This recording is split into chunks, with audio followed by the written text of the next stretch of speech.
Good morning. Welcome back to Bookeemonsters. My name is PK. It is Monday again, Monday, September 23rd. We are here to look at the new releases that have been published this week. We look at them every day of the work week, Monday through Friday, and a different genre every day.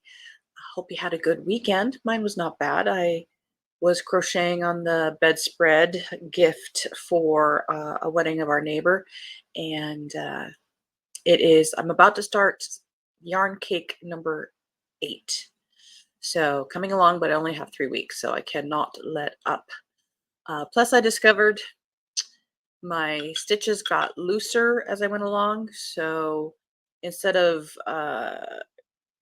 stitches creeping, making it go wider, I have looser ones. The edges are straight, but it's wider because of looser.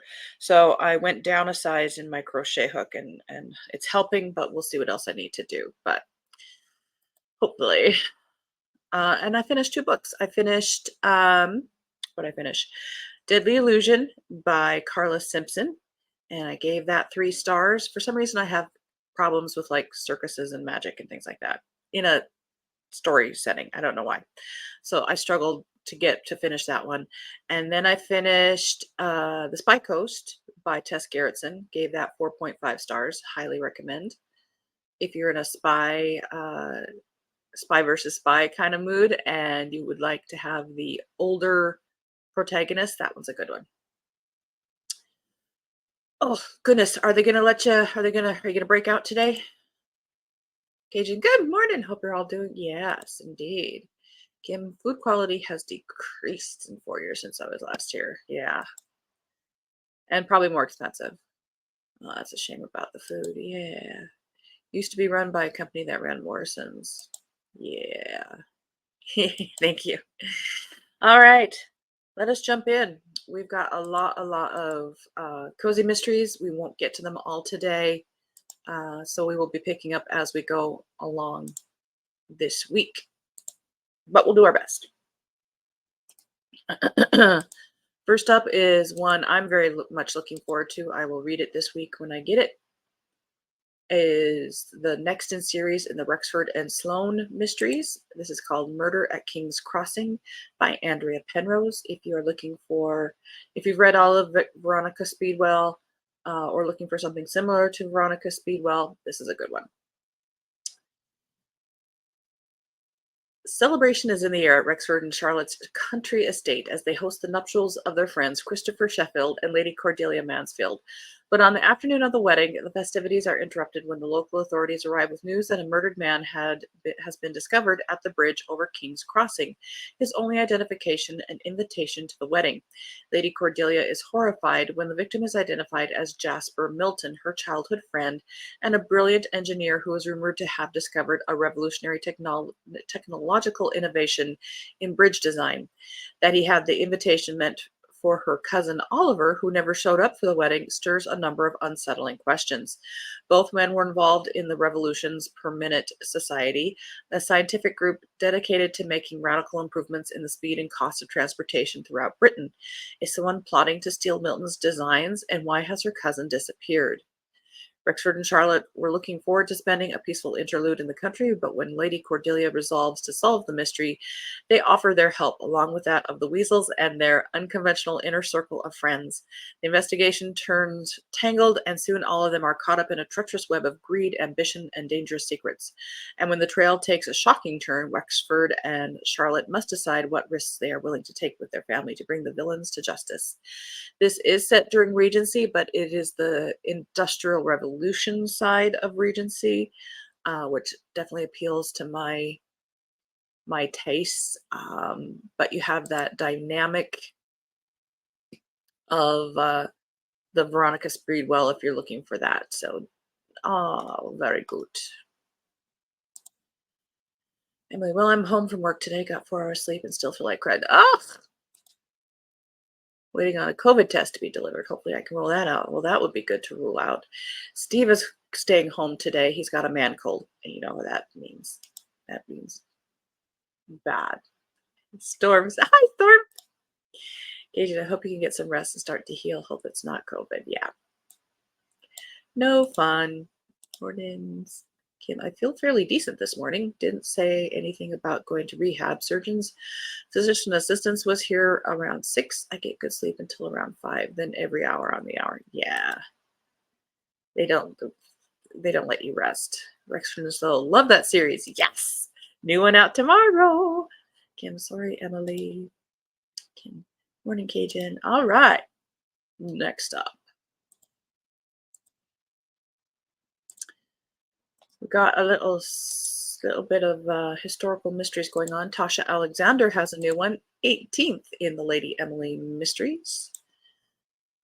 If you like, this is in, actually we've crossed over into Edwardian times now, and but if you like to read historicals that are adventure, going to different countries kind of thing. Plus, this would also probably count for Spy versus Spy because Colin does work for the Crown.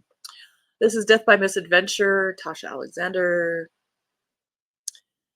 In the in the winter of 1906, Lady Emily and husband Colin are invited to the opulent home of Baroness Ursula von Duchel in the Bavarian Alps. Outside is a mountainous winter wonderland with a view of Mad King Ludwig's fairy tale castle. Inside, the villa hosts a magnificent but eclectic art collection, as well as an equally eclectic collection of fellow guests.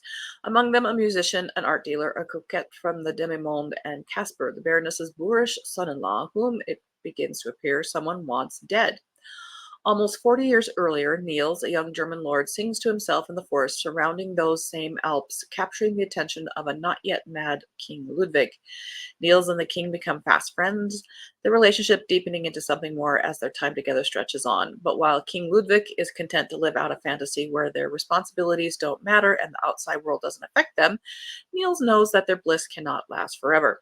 Decades later, Emily continues to investigate Casper's increasingly lethal mishaps when tragedy strikes, ensnaring the guests in a web of fear and suspicion. It's up to Emily to sift through old secrets and motivations, some stretching far into the past, to unmask the killer. I was reading these books when they were first coming out, and then, of course, fell away, as one does, as I do, and so I started to reread this series.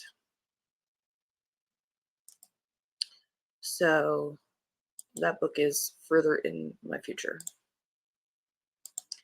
I read the first one in this series, and I am getting the second one. This is by Victoria Gilbert, second in the Hunter and Clue mysteries. This is contemporary. This is called A Killer Clue, but this has a fun dynamic of an older woman and a younger man teaming up. Not romantically. When Eloise Anderson, the owner of an antiquarian bookshop, arrives at the Grand Aircroft estate to ask retired librarian Jane Hunter and eccentric collector Cameron Clue for help, Jane and Cam expect a bookish inquiry. But the bookseller has a different sort of assistance in mind, clearing her mother's name of a murder Eloise is convinced she didn't commit. Eloise's mother has just died after spending many years in prison for allegedly killing Eloise's father. Armed with new information found in her mother's effects, the bookseller is determined to uncover the true killer so her mother can rest in peace, even though the case is now colder than ice. When Jane tracks down the original detective from the investigation and discovers him stabbed to death in Eloise's bookshop, Jane and Cam are sure this murder is connected to the cold case. They think it's the same killer, but the police unfortunately have their own prime suspect, and this time around it's Eloise. Cam and Jane's cold case sleuthing turns urgent. Find out who committed the murders or watch another innocent woman rot in jail as a cold-blooded killer walks free. As I say, I read the first one. I liked it. Another historical mystery. This is Annalie Huber's second series. I do like it. This is 7th in the Verity Kent mysteries, set after World War I. This is called The Cold Light of Day. June 1920, Ireland. The streets of Dublin seethe with revolution as the Irish Republic Army clashes with British authorities. Roving assassination squads mean nowhere is truly safe, particularly for Verity Kent and her war hero husband Sidney. Given their celebrity as society darlings and intrepid sleuths, they must tread carefully to go unnoticed, nearly impossible when they are called upon to search for Verity's fellow spy and friend, Captain Alex Xavier, has seemingly vanished after traveling to Dublin to infiltrate the IRA at its highest levels, doing her best to maintain a modicum of normalcy and stay under the radar of both the rebels and British intelligence. Verity works undercover by day and waltzes through the city's elite social scene by night. Still, she fears the worst for Alec until shocking evidence mounts that not only is he alive, but that he has switched sides. Already disillusioned with the British government, the news leaves Verity and Sidney reeling. Worse, they learn of a conspiracy within Dublin Castle where personal vendettas are being carried out and sanctioned by British intelligence under the cover of revolution. With the distinction between friend and foe never more blurred or the margin for error narrower, Verity and Sidney cannot turn a blind eye, especially when a familiar adversary appears, bringing a threat almost too terrifying to confront, even in the cold light of day. Dot, dot, dot, dot, dot, dot. Again, I do recommend that series. It is a good one. I just want to read everything now, though. Yeah, basically the entire front row are things I read. We're off to a good start. Vicki Delaney has a new one.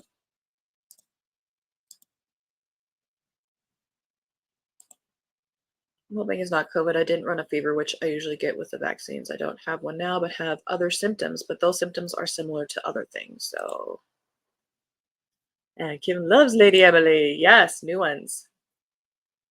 Never had COVID. Did not get the shots. I do zinc, vitamin D, and quinine in the form of tonic water every day. I haven't really gotten sick either. Sick. I don't know. Maybe it's a magic combination. I don't know.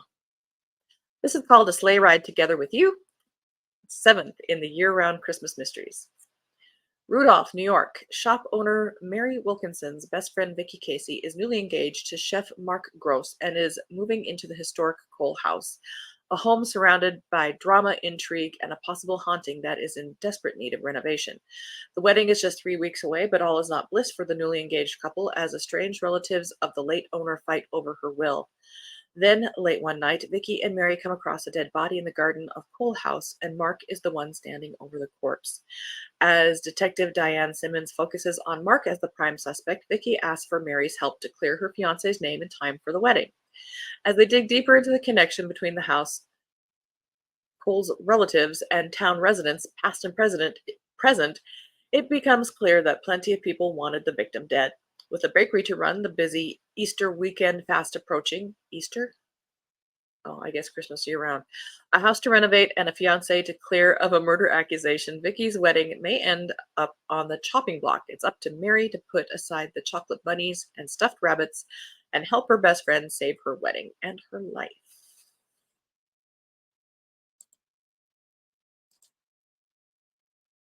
See, isn't this better than the real news? This is vital news you need for this week. That's why I do it. Hey, Mary! I would drop by and say hello. Did you? Okay, got to Michigan fine and having a great visit with my friend. Hope you're doing much better. Kim, hope you are feeling better. Emily, yes. Hope the traveling went well. You got there. Emily, I'm in a lot of high risk groups, so so I did get the vaccine. Plus, as a teacher, I work in a petri dish of germs, and I take a med that reduces my ability to fight infections. You should have some ivermectin on hand. I do. Occasion, I've got 2 pre-orders that release tomorrow, and both are Christmas. Poppy McAllister and Haley Powell. So I guess Christmas book season is starting. True. We're not even at Halloween. We're not even at October yet. And yeah, we've got a lot of Christmas stuff going on. Emily says, enjoy your visit, Mary. Oh, that cover looks cute. Glad you're having a good time. Indeed. Enjoy. The Serial Killer's Guide to San Francisco by Michelle Chouinard. Welcome to San Francisco, a city with killer charm. The chill of a San Francisco summer can be deadly. No one knows this better than Capri Sanzio, who makes her living giving serial killer tours of the city. Capri has been interested in the topic since she was a kid when she discovered she's the granddaughter of a serial killer William Overkill Bill Sanzio. She's always believed in his innocence, though she's never taken the leap to fully dive into the case. But now an Overkill Bill copycat has struck in San Francisco, and Capri's former mother-in-law, Sylvia, just cut off Capri's daughter's tuition payments. Needing cash, Capri wonders if this is the time to exonerate her grandfather. Sure. The case is back in the news, and the police will be looking to understand the past to catch a present day killer. Capri could finally uncover the truth about Overkill Bill, documenting the process with a podcast and a book, and hopefully earn some money. Before Capri can get very far, the cops discover the copycat's latest victim, Sylvia. Capri soon finds herself at the heart of the police's investigation for an entirely different reason. She and her daughter are prime suspects. Yeah, it does get cold. I did a boat tour in October many, many years ago. I was at a BoucherCon, and we did the boat tour and went, past Alcatraz and all that stuff. I have never been colder in my, well, I have been colder in my life, but it was freaking cold. I only had a fleece. Premeditated Mortgage by Carol E. Ayer, second in the mother-daughter realty team mysteries. Oh, realtors, they're going to find bodies. Autumn and Sierra are back. Mother-daughter real estate agents Autumn Cassidy and Sierra Madison become the top suspects in a murder investigation when their nemesis, Darla Tyson, Darla, of course she's a nemesis, is found dead at one of their listings. Despite their assertion they were shopping for Christmas trees at the time of Darla's death, an emailed invitation found on the victim's phone seems to suggest otherwise. The detectives believe the two lured Darla to the listing with the promise of a holiday open house and killed her in cold blood. Unable to convince the detectives of their innocence, Autumn and Sierra embark on an investigation of their own to clear their names and ward off an arrest. It's no holds barred as they question their many suspects at a variety of venues: a private Christmas party, a house rumored to be haunted, and even a holiday-themed train. A few days after Christmas, Sierra figures out who actually killed Darla, but the revelation comes at a cost as she ends up a captive in the killer's home. She'll have to use her knowledge of the house's unusual features if she has any chance of living to see the new year.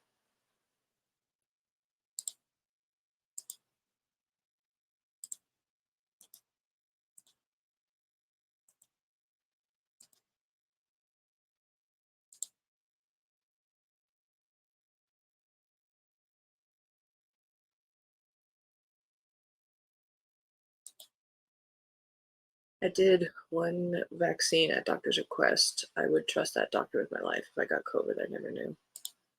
And hope everyone had a trip. Yep. High Style and Homicide by Kathleen Bridge, 8th in the Hamptons Home and Garden Mystery. Interior design meets ulterior motive when murder strikes the family of a leading light in home decor. Never in her wildest dreams did interior decorator Meg Barrett think she'd get the chance to team up with the iconic Jessica Sterling. A do-it-yourself dynamo, Jessica's Dahlia Lane Farms brand has swept the country, and Meg is thrilled to discover she's just as charming and gracious in person as she is on TV. But tragedy strikes when her beloved brother is killed in a hit and run, and when the evidence points to foul play, Meg vows to help Jessica by investigating. It doesn't take long for Meg to figure out that not everyone working with Jessica has her best interests at heart, and she's certain that Jessica's brother was killed for something he knew about one of them. And then another body turns up, and it's clear that someone is going to desperate lengths to protect their secret. With Jessica still reeling from her loss, Meg puts herself in harm's way to uncover the secret and catch the killer before they can carry out their murderous designs on her. Includes tasty recipes and classic vintage decorating tips. Not just recipes, you also get decorating tips. That's the end of that row. We are so not going to get to all of these. Do you want me to make this list public? Let me know in the comments. I still haven't forgiven him for retiring 1 or 2, 3 years ago.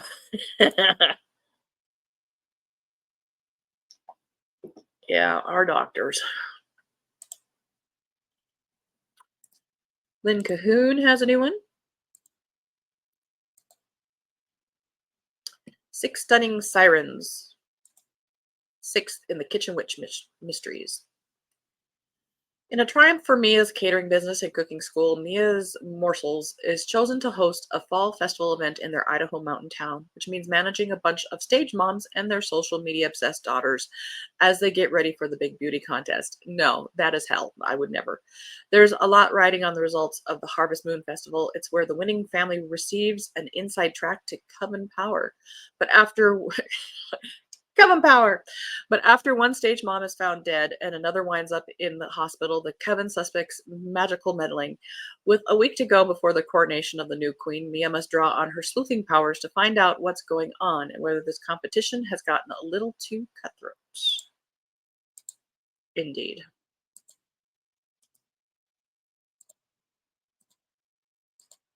Grounds for Murder by Betty Tournier Daniels, first in the Jeannie Wolfert Lang mysteries. Jeannie is in trouble. After the loss of her husband, everyone around her is pressuring her to leave her precious farm, including an incredibly persistent realtor who won't name her client. But when that realtor ends up dead, see, don't go into realty, killed by mistake when she borrows Jeannie's car, it becomes clear that her client won't take no for an answer. Who wants Jeannie's land so badly that they are willing to kill for it? And why her farm when there are plenty around her for sale? To find the answer, Jeannie joins forces with off-duty cop Derek and finds refuge with the young back-to-the-land tenants who rent a section of her farm. Set in her ways at 60, Jeannie must learn to open her mind and her heart in her quest to find the killer, all while grappling with ghosts from her past and wrestling with the questions of land transfer and ownership. Will the next generation love her farm as intensely as she does? And will she survive long enough to find out? So many questions. This next one, I love and adore this series, and I did get this one early from the author's website. Love it. I highly recommend this series. I can't recommend it highly enough.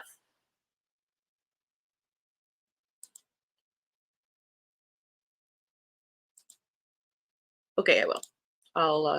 We can or continue on Freeform Friday. Very true. That would definitely be nice. We can do both. Kim Cajun says, I like Lynn Cahoon, but that series may be a bit too woo-woo for me. Yeah. Kim, it is that season. We're getting a lot of those. Kim, if they are public, we can click and add to our wish list. Just a thought. Okay.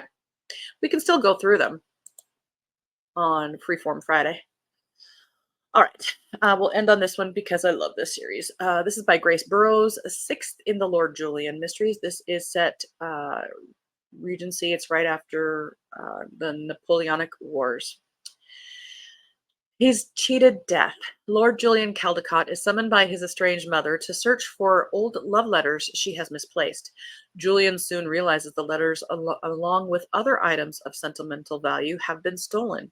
The thief is preying on wealthy women, purloining mementos both dear and scandalous. If the missing items become public, many reputations will be ruined, including the Duchess's, which is his mother. But dishonor may yet defeat him. Julian embarks on the investigation despite having no clues, too many suspects, and his distant and difficult mama at the center of the whole intrigue. In the midst of these frustrations, Julian's ducal brother takes ship for France, adding more duties to his lordship's already full plate. Before Julian can bring the culprit behind the thefts to justice, he must first come to terms with old betrayals that could yield new and deadly fruit. And it's under 300 pages, well worth it. Absolutely. All right, that's a good place to end. I wonder if I can, let's go to manage list. We'll go public.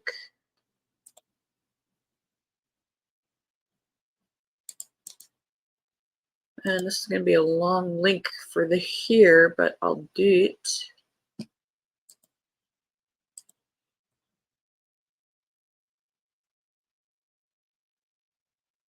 Usually I go in and start to delete things, but I'll leave them there. Woo!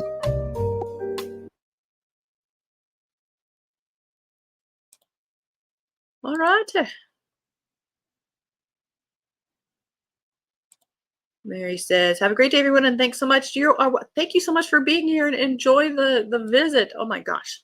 Emily, have a good rest of your. Yes, you get rest. Get rest. Take meds, tea, chicken soup, things like this. Everyone have a good day. Kim and Emily, I hope you both feel better. Yes. Just healing vibes. Please take care of yourselves. I have to go get the mail. Steve's staying home because he's got a man cold. I don't have any sprints tonight. I believe they're on Storm's channel tonight, at 7 p.m. Eastern. My next sprints are tomorrow night at 8 p.m. Eastern. They go for 2.5 hours. I do them 3 times a week, every Tuesday and Thursday evenings and Saturday afternoons. Tomorrow we will look at mysteries and thrillers, so the grittier sides of things. Definitely. Have a great day. All righty. All right, everybody, have a good Monday. See you soon. And as the banner says here, don't be a bookworm, be a bookie monster. Nom nom nom. Have a good day and God bless.